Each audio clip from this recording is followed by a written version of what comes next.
Hello guys, welcome to my YouTube channel let's cognize. आज हम discuss करेंगे MEG 10 English studies in India का blog 8 है हमारे पास, डीक्लोनाइजिंग द माइंड। इसका 3.5 टॉपिक आज हम डिस्कस करेंगे, decolonising the Indian mind resisting new colonialism. Now let's start this video. The forces of neocolonialism are those powerful Western nations that seek to subordinate and exploit and hegemonize without engaging in military conquest. ये जो new colonialism की forces हैं वो काफ़ी powerful है western nation के लिए, जो क्या है सबॉर्डिनेट को ढूंढती है और उन्हें एक्सप्लॉइट करती है बिना मिलिट्री कॉन्क्वेस्ट के। बिना मिलिट्री कॉन्क्वेस्ट में लगे वो क्या है, एक्सप्लॉइटेशन करती है।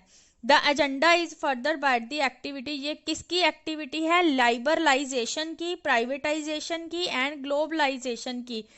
इससे ये क्या है, ट्रांसनेशनल कैपिटल के मूवमेंट की फैसिलिटी प्रोवाइड करती है। The open market policy of the new world, जो ओपन मार्केट पॉलिसी है नए वर्ल्ड की, उसने क्या ऑर्डर किए हैं, मतलब वो श्योर करती है कि level playing field for all player in a global economy. क्या है, अलग अलग लेवल है प्लेइंग फील्ड के, मतलब अलग अलग हर बंदे का अपना एरिया है रोल प्ले करने का।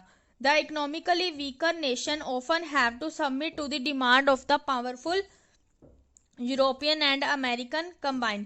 जिनकी इकोनॉमिकली, जो नेशन इकोनॉमिकली वीकर हैं, कमजोर हैं, उन्हें किस चीज को सबमिट कराना पड़ता है, पावरफुल यूरोपियन अमेरिकन कंबाइंस को। मतलब जो कंबाइन है पावरफुल यूरोपियन एंड अमेरिकन, उनकी डिमांड्स को सबमिट करना पड़ता है। These facilities are global interface that has tremendous cultural consequence for the developing and underdeveloped economies of the world. ये जो फैसिलिटी है ग्लोबल इंटरफेस की, इसमें क्या है, जो कल्चरल रिजल्ट आते हैं किसके लिए आते हैं, developing and under developed economies of the world के लिए। The spectacular growth of mass media and communication technology, जो मास मीडिया और कम्युनिकेशन टेक्नोलॉजी है वो आईटी की तरह ही है, as well as information technology, जिससे क्या है कल्चर डोमिनेशन के लिए नए नए खतरे बढ़ते हैं और जिसका रिजल्ट क्या होता है, ऑलरेडी अपेयरेंट होते हैं। नॉट ओनली इम्पैक्ट स्टडी, इसका इम्पैक्ट ओनली स्टडी पर ही नहीं पड़ता बल्कि किस पर पड़ता है, रेजिस्टेंस मेथड पर जो उन्होंने अडॉप्ट किया है। हम यहाँ पर रेजिस्टिंग न्यू कॉलोनियलिज्म के बारे में ही पढ़ रहे हैं, इसका इफेक्ट ओनली स्टडी पर ही नहीं बल्कि रेजिस्टेंस मेथड पर भी पड़ेगा जो अडॉप्ट किया हुआ है। इसमें नमवर सिंह के व्यूज को देखा गया है। नमवर सिंह का क्या था, ऐसे था डीक्लोनाइजिंग द माइंड, जिसमें क्या है आइडेंटिफाई किया गया था कि जो डीक्लोनाइजेशन है वो एक सिंगल मोस्ट सिग्निफिकेंट इवेंट है, महत्वपूर्ण इवेंट है 20th सेंचुरी का। इम्पोर्टेंटली सबसे जरूरी क्या है, वो यहाँ पर अपनी एंजाइटी को एक्सप्रेस कर रहे हैं, मतलब चिंता को। किसके बारे में उनको चिंता है, न्यू ऑनस्लॉट ऑफ कॉलोनाइजेशन के बारे में। और वो क्या है, तरीके ढूंढ रहे हैं, तरीकों को एक्सप्लोर कर रहे हैं जिनमें क्या है, नियो कॉलोनियलिज्म को रेसिस्ट किया गया है, मतलब नियो कॉलोनियलिज्म का प्रतिरोध किया गया है। ही रिजेक्ट द ऐसे solution to turning of tradition, उन्होंने क्या है ट्रेडिशन को टर्न करने से रिजेक्ट कर दिया है। टर्न किस में करना था, नेशनलिज्म में और एंटी वेस्ट सेंटीमेंट में। सिंह ने सजेस्ट किया है कि रेजिस्टेंस का ग्लोबल नेटवर्क बनाना है, बहुत सारी एंटी इंपीरियलिस्ट इंडिविजुअल और उनके ग्रुप के साथ, जिन्होंने किस चीज को एक्सप्रेस किया है, डिसएग्रीमेंट को। किनके साथ डिसएग्रीमेंट थी, कॉलोनियलिज्म और इंपीरियलिज्म के साथ। The west is seen as complex, जो वेस्ट है वो किस तरह दिखाई देता है कि ये बहुत कम्प्लेक्स है, मल्टी डिमेंशनल एंटिटी है, जो क्या है, जिसे केयर की जरूरत है, बल्कि ये नहीं कि उसे अपने हाथों से जाने दो। ये था हमारा फर्स्ट पैराग्राफ, जिसमें हमने क्या है, न्यू कॉलोनियलिज्म की रेजिस्टिंग के बारे में पढ़ा है और एक्टिविटीज पढ़ी है, लाइबरलाइजेशन, प्राइवेटाइजेशन एंड ग्लोबलाइजेशन, और क्या है, डेवलपिंग दिखाई है, under developing economic of the world की। और न्यू ऑनस्लॉट के बारे में नमवर सिंह ने अपनी काफ़ी चिंता को दिखाया है।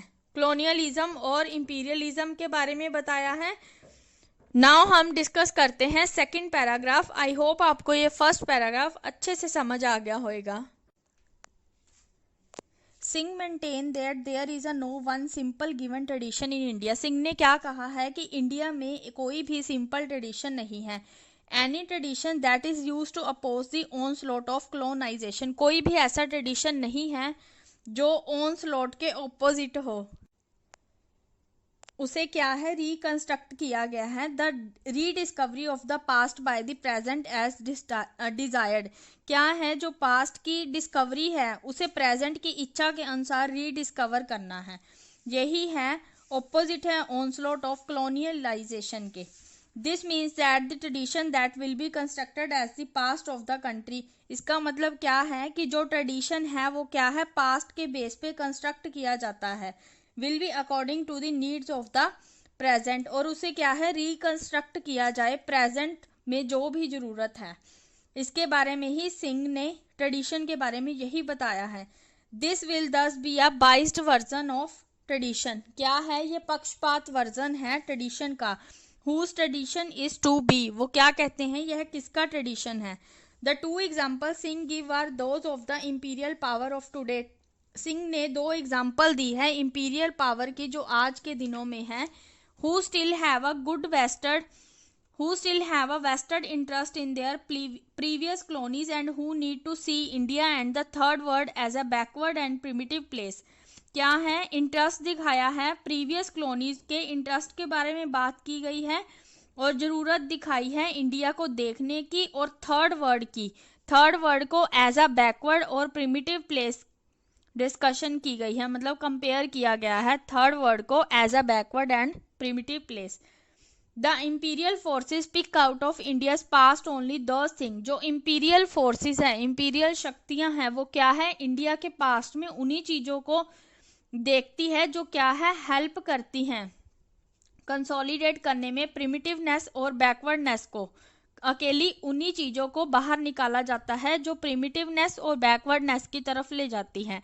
द सेकेंड एग्जाम्पल सिंह ने क्या बताई है, one dimensional and narrow tradition है। क्या है एक डिमेंशन और नैरो ट्रेडिशन है जिसे किसके द्वारा प्रेजेंट किया गया है, हिंदू फंडामेंटलिस्ट के बारे में, जिसमें क्या है इंडियन के पास्ट के रियल की बात कही गई है, इंडिया के रियल पास्ट की बात करी गई है। Both these groups create a tradition. ये दोनों ग्रुप क्या है ट्रेडिशन बनाते हैं एक मोटिव के साथ।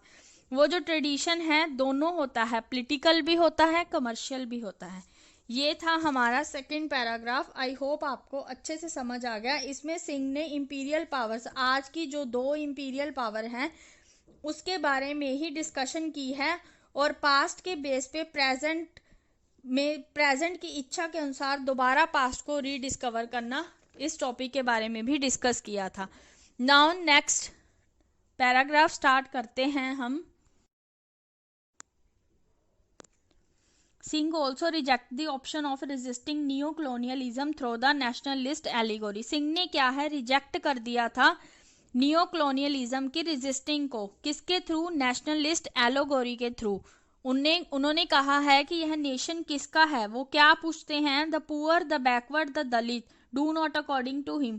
मतलब कुछ भी गरीब और बैकवर्ड या दलित लोगों के कारण नहीं हो रहा है। Identify with the nation as it currently obtain, जो आज के टाइम में है उसे आइडेंटिफाई करना है। He points out that the nationalism, वो किसको पॉइंट करते हैं, नेशनलिज्म को, जो कब एग्जिस्टेड हुआ था 20th सेंचुरी की स्टार्टिंग में, बिगनिंग में, has done its job and spent its energy. क्या किया, जॉब की, अपनी एनर्जी लगा दी। There is no point in trying to revive it, इसका करने का कोई मतलब नहीं है इस जॉब का। और इन्वोक इट वंस अगेन, और क्या कर दिया, इसको दोबारा वही कर दिया, जॉब की अपनी सारी एनर्जी लगा दी। इंस्टेड, इसकी बजाय सिंह ने आर्गुमेंट की है रेजिस्टेंस के बारे में, जिसे क्या है ऑर्गेनाइज किया गया है प्रेजेंट की रियलिटी के साथ। मतलब जो रेजिस्टेंस है वो प्रेजेंट को देख के ही होगा, प्रतिरोध है वो प्रेजेंट की रियलिटी को देख के ही होगा।